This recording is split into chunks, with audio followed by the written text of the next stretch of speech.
ওয়াইটিতে ফেক আইডির চল কিন্তু আজকে থেকে নেই। বিগত বহু প্রথম থেকে প্রায় দেখে আসছি যে আমি তো পরে জানতে পেরেছি যে নিজের থেকে আলাদা করে ফেক আইডি ক্রিয়েটও করা যায়। এটা আমার আগে জানা ছিল না, জানো তো। আমি অনেক পরে জেনেছি যে হ্যাঁ, নিজের মানে আরেকটা মেল আইডি ক্রিয়েট করে আবার কিন্তু নতুন করে তোমার একটা অ্যাকাউন্ট ক্রিয়েট করা যায়, যেখান থেকে কিন্তু এরকম ভুয়ো অনেক মানুষরা অনেক রকম কিন্তু তোমার কমেন্ট বক্সে আসে। তার মধ্যে এমন কিছু মানুষ থাকে যারা কিনা কমন মানুষ, যাদেরকে আমরা হয়তো দেখি, এরকম মানুষদেরও কিন্তু নিজস্ব অনেক ফেক আইডি আছে, যে ফেক আইডি থেকে তারা কিন্তু নিজেদের অরিজিনাল মুখ লুকিয়ে রেখে মানে ঘুরে বেড়ায়। তো এইরকম একটা খবর আমার কানেও আসে, ঠিক আছে। অবশ্যই তার সম্বন্ধে বলবো। দেখো, কোথা থেকে খবর আসছে তার কোনো সোর্স আমি দিতে পারবো না এখানে, কিন্তু হ্যাঁ, কিছু খবর কানে এসেছে, এটা অবশ্যই শেয়ার করতে পারবো। তো তার আগে বলি, welcome back to my channel. কেমন আছো তোমরা সবাই? আশা করি সবাই ভালো আছো, আমিও ভালো আছি। আজকে সানডের দিনটা সবাই খুব এনজয় করে কাটাও। আমার যে প্রচণ্ড চাপ থাকে সেটা তোমরা জানোই। তো আজকে প্রায় মানে 3টেই তো বাজতে চললো, হ্যাঁ 3টে বাজতে চললো, আমি ভিডিও করতে বসেছি। জানি না কখন পোস্ট হবে বা কিছু, চেষ্টা করব অল্পের উপর দিয়ে করে তাড়াতাড়ি তোমাদের সামনে দিয়ে দেওয়া। তো যেটা হয়েছে সেটা হচ্ছে টিনের ব্লগ দেখলাম। মানুষের লাইফে খাওয়া আর শোয়া আর ঘোরা, এটা ছাড়াও যে আর কোনো জীবন থাকে সেটা কিন্তু টিন দূর দূর তক আমাদের কাউকে বোঝায়নি, বুঝতে দেয়নি। মানুষের জীবনে মানে আমরা এই যে যেমন 3টে বাজে নিজেদের কাজে ফিরতে আমাদের সময় লেগে গেল। দেখো, ব্লগিংটা তো আমাদের মেন চ্যানেল না, ব্লগিংটা আমরা ভালোবেসে করি, তোমরা ভালোবেসে দেখো এর জন্য। তাও তো আমি রেগুলার বেসিকের ওপর ব্লগ করিই না, তো আমার বিষয়টা তো একদমই আলাদা। আমি কখনো কখনো যখন আমার ইচ্ছা হয় তখন আমি ব্লগ দিই। চ্যানেলটাকে নিয়ে বড্ড বেশি গাফিলতি আমি করি, আমি জানি, কিন্তু কেন কে জানে ব্লগিং শুরু করলেও আমি সেটাকে কোনোভাবে শেষ করতে পারি না। তাহলে আজকে আমি যেভাবে কন্টিনিউ করছি সেটা হয়তো আরও ভালো হতো যদি আমি রেগুলার বেসিকের ওপর দিতাম। তো সেটা আর আমার হয়ে ওঠে না। যাই হোক, সেখান থেকে দাঁড়িয়ে এই যে আমরা নিত্যদিন যেমন কাটে রবিবারটা আরও চাপ থাকে, এই রান্নাবান্না, এই খাওয়া দাওয়া, ঘরের কাজকর্ম সমস্তটা মিলিয়ে ঝুলিয়ে কিন্তু আমাদের মাথার মধ্যে হেডেক থাকে, যেটা কিন্তু টিনের ক্ষেত্রে একদমই প্রযোজ্য হয় না। কারণ ওর বেসিক্যালি সংসার নেই, ঠিক আছে। একটা ব্যাচেলার মেয়েও যখন থাকে না, যারা কাজ করে খায়, এরকম অনেক আমরা এরকম শর্ট ভিডিও আমরা দেখি, আমি দেখি ওয়াইটিতে, আমার খুব ভালো লাগে। সিঙ্গেল মেয়েগুলো যারা কিনা এখনও ম্যারেড না, তারা কি সুন্দর আলাদা জায়গায় থেকে জব করছে, রুটিন মাফিক বাড়ি ফিরছে, বাড়ি ফিরে তাদের রুটিন তারা শেয়ার করছে, এরকম দেখি। কিন্তু এই যে গামলা, এর জীবনটা পুরোটাই নিঃস্ব, শূন্য, কিচ্ছু নেই। খালি কি আছে বলো তো? খুব সুন্দর, বাহ বেশ ভালো তো, খুব সুন্দর, বাহ বেশ ভালো তো। এইটাই ওর লাইফে চলে, যেটাই দেখে সেটাই খুব সুন্দর, আর যেটাই দেখে বাহ বেশ ভালো তো, এটাই চলে, আর কিচ্ছু না। আর একটা কানা করি ওর লাইফে কিচ্ছু নেই। আর পড়ে রইল পয়সা কামানো। দেখো, নোংরামি করে বেরিয়ে গেছে, নোংরামি থেকে ফেস ভ্যালুকে আরও মানে মজ্জিত করেছে, কন্ট্রোভার্সি ক্রিয়েট হয়েছে। তো মানুষ তো ছুটে ছুটে দেখতে যাবে, যাক সেটা বড় কথা না। আর্নিং যার যেরকম সে তো করছেই।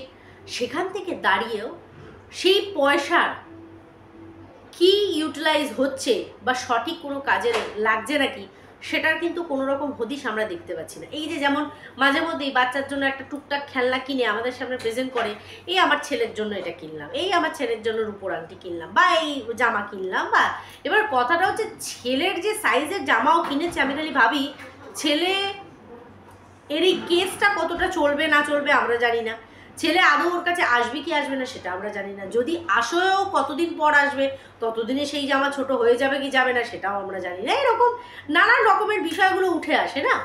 তো সেক্ষেত্রে দাঁড়িয়ে এই যে কালকে যে টাইটেলটা লিখেছিল, বাবার বাড়ি, বাবারই বাড়ি, বাবার পরে দাদার বাড়ি, হ্যাঁ, কিন্তু হোয়াট অ্যাবাউট ইউ? তোমার কি আছে? তোমার কি আছে?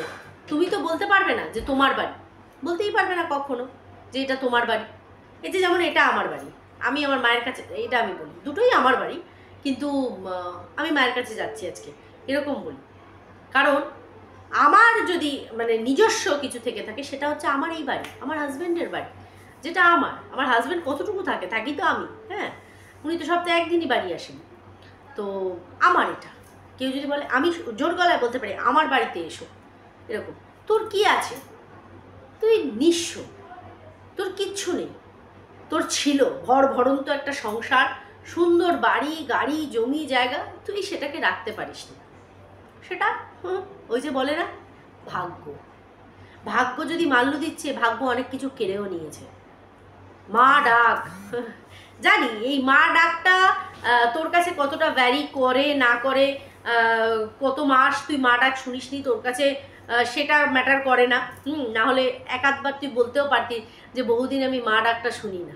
হ্যাঁ, কারণ কৃষাণুর মুখে বহুদিন পরে চিড়িয়াখানায় গিয়ে মা শব্দটা শুনে আমাদের সবারই খুব মনের ভেতরটা মোচড় দিয়েছিল, কিন্তু তোর ক্ষেত্রে সেটা হয়নি। এটাই হচ্ছে জীবন, তুই লাইফ মস্তিতে কাটাও। হ্যাঁ, সকালবেলা 11টা বাজে সময় ঘুম থেকে উঠছি, বাস তারপরে উঠে আমি 1 কাপ দুধ চা খাচ্ছি, খেয়ে উঠেই আমি কিন্তু আইসক্রিম বানিয়ে আইসক্রিম রেখে দিচ্ছি ফ্রিজে, তারপরে ভাত খাচ্ছি, ব্রেকফাস্ট খাচ্ছি। দিনকে দিন আমি ছোট হয়ে যাচ্ছি, দিন তুই ছোট হয়ে যাচ্ছিস। তাই বাবার বাড়িকেই তোকে বলে চলতে হবে, দাদার বাড়ি বাবার বাড়ি তোর কিছু নেই, তুই খালি আছিস। তুই সবার মুখে একটা করে নোট গুজে দিয়ে প্রতিনিয়ত তাদেরকে সুখে রাখতে হচ্ছে, তাকে হাসিয়ে রাখতে হচ্ছে। যেমন এই যে দাদা ভাই হঠাৎ করে হাসি খুশি হয়ে গেছে, হঠাৎ করে ক্যামেরা ফ্রেন্ডলি হয়ে গেছে, হঠাৎ করে মুখটা এরকম হয়ে গেছে, হঠাৎ করে, এগুলো সব হঠাৎ করে হয়ে যাচ্ছে, ঠিক আছে? হ্যাঁ, সবই বোঝা যায়। তো যাই হোক, আজকে যে টাইটেলটা দিয়েছে সেটা হচ্ছে, এবার ভাবছি কিছুদিনের জন্য মুম্বাই যাব। মুম্বাই, হ্যাঁ, মুম্বাই আসছে গামলা। যাই হোক, তো মুম্বাই যাবে। এই মুম্বাইয়ের একটা হাওয়া আমাদের উঠেছিল, এটা হচ্ছিল ফোকলা। হ্যাঁ, ফোকলা মুম্বাই থেকে অনেক ছবি পাঠাতো, দেখো আমি এরকম জায়গায় কাজ করি, দেখো আমি এরকম বিল্ডিংয়ে থাকি। ওইসব দেখেই তো আরে বাবা, মন যখন মজে মন কিবা মুচি কিবা ডোন, তার সাথেই একদম মন মজে যায়। এটা আমি তোদেরকেই দেখি আর কি। যাই হোক, তো সেই মুম্বাইয়ে পাড়ি দেওয়ার কথা চিন্তা করা হচ্ছে। কি জানি বাবা, যে সম্পর্কটা সবার থেকে আড়াল, একটু জায়গা দেবে, কি ফারাক পেন্দা হয়। তো কন্ট্রোভার্সি টুকুট করে ছুঁড়ে মারছে, তাই না? এরকম একটা ব্যাপার, নাচেন নাকি। তো যাই হোক, যথারীতি সকাল হচ্ছে, খাওয়া হচ্ছে, আবার খাওয়া হচ্ছে, তারপরে আবার খাওয়া হচ্ছে, তারপরে একটুখানি লুডো খেলা হচ্ছে। নালে ভাবো, দুপুরে খাসির মাংস খাওয়ার পর রাত্রিবেলা আবার মোমো খেতে যা, বিশাল ব্যাপার। সারা সহ্য হচ্ছে না, বৌদি গরম ধরে ছেড়ে দিল, ওর শোনা গরম, কে নি পয়সা করি। যাই হোক, ভালো খাও দাও, খাতে পিতে ঘর কা মনেই হয়। কিন্তু বিষয়টা হচ্ছে যে গলার যে পোর্শনটা, তোমরা আজকেই দেখো স্টার্টিংয়ে ভিডিওতে, এত বাজে হয়ে যাচ্ছে জায়গাটা, কোনো রকম স্কিনের কোনো ডাক্তারকে দেখানোর কোনো রকম পরিকল্পনা নেই। কারণ দেখো, যদি আজকে কোনো কারণে পয়সা আমি এখন কামাচ্ছি, তাহলে সবার আগে তো আমাকে নিজেকে ভালো রাখতে হবে, সুস্থ রাখতে হবে, তাই না? পয়সা যখন কামিয়ে আমাকে এখান থেকে চলতে হবে, তাহলে তো আমাকে নিজে সুস্থ থাকতে হবে।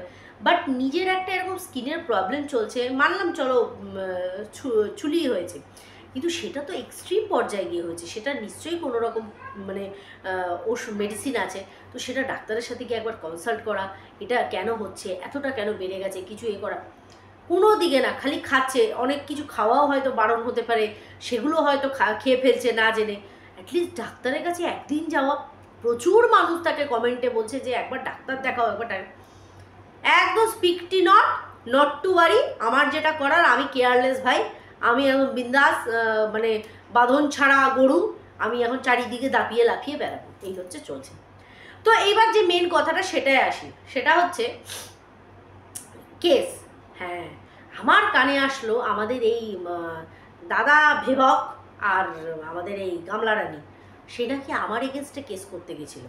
অবশ্যই করে সেটার একটা বেসিক রিজন ছিল, সেটা হচ্ছে আমার একটা ফেক আইডি ক্রিয়েট করা হয়, যে ফেক আইডিটা এর চ্যানেলে ওর চ্যানেলে গিয়ে গালি খিস্তি খামারি দিচ্ছে। ঠিক আছে। সেখানে নাকি আইডিতে আমার ছোট ছেলের সাথে আমার ফটো করা রয়েছে। তো এই এগেনস্টে নাকি কেস করার জন্য উদ্ধত হয়েছিল বা কোর্টে দ্বারস্থ হয়েছিল আমাদের গামলা রানী। কিন্তু সেখানে নাকি খোঁজ খবর নিয়ে জানা যায় যে ওই আইডিটা কিন্তু সম্পূর্ণভাবে ফেক একটা আইডি, আমার এটার সাথে কোনো লেনাদেনা নেই, যার জন্য নাকি কেসটা করায়নি। মানে আমাদের এই যে বকবক দাদা কিন্তু করতে দেয়নি, বলেছে এটা ফেক আইডি, এটা যার নাম দিয়ে করা আছে সে না, এই রকম বলে নাকি কেসটাকে করতে দেওয়া হয়নি। এইটা আমার কানে আসলো। আমি জানি না কতটা সত্যি কতটা মিথ্যা, একটা কানে আসা খবর। অনেক খবরই তো ওয়াইটির মধ্যে চারণ করে, ভাবো এটাও একটা খবর যেটা এলো। তো দেখো, সেই দিকে আমি নিশ্চিত। আমি না কোনো ফালতু ফেক আইডি ক্রিয়েট করি, না কোনো ফেক আইডি ক্রিয়েট করে লোকের কমেন্ট সেকশনে গিয়ে আমি গালাগালি মারি। ওটা ওই যে বলে না, একটা রুচিশীল বা শিক্ষাগত যোগ্যতা কোনোটাই একটা থাকতে হয়। তো যারা এই ধরনের কাজ করে, শুনেছিলাম নাকি গীতাদিরও এর আগে একটা ফেক আইডি ক্রিয়েট করে খুব তোল্লাই দেওয়া হচ্ছিল যে কারোর পাশে আছে এরকম বলে। তো জানি না, আমার এই ধরনের কোনো রকম নলেজ নেই, আমি কোনোদিনও করিনি। আমি শুনি, আমি ভাবি যে বাবা এইভাবেও হয়। আর যদি করারও ইচ্ছা হয়, যদি মনে করি যে ফেক আইডি ক্রিয়েটও করবো, তাহলে গিয়ে খিস্তি মেরে ভাই মনের জ্বালা করে লাভ নেই, কোনো লাভ নেই। ওগুলো বেকার, বোকা বোকা কাজ করো, আমি মনে করি সেটা। ঠিক আছে।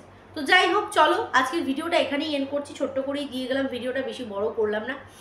কারণ ওই জানোই সানডে অলরেডি 3টে বেজে গেছে, এবার ছেলেরা স্নান করে এসেছে, খেতে দিতে হবে, আবার সব খেলতে যাবে, তাড়াতাড়ি খেলে আসবে, আবার সব তো কাজ যা আছে। যাই হোক, চলো সবাই খুব ভালো থেকো, সুস্থ থেকো। নেক্সট আবার একটা ভিডিও নিয়ে অবশ্যই তোমাদের কাছে চলে আসবো। আর গামলা খুব সুন্দর, বাহ বেশ ভালো তো, খুব সুন্দর, বাহ বেশ ভালো তো। সবাই খুব ভালো থেকো, সুস্থ থেকো, টাটা।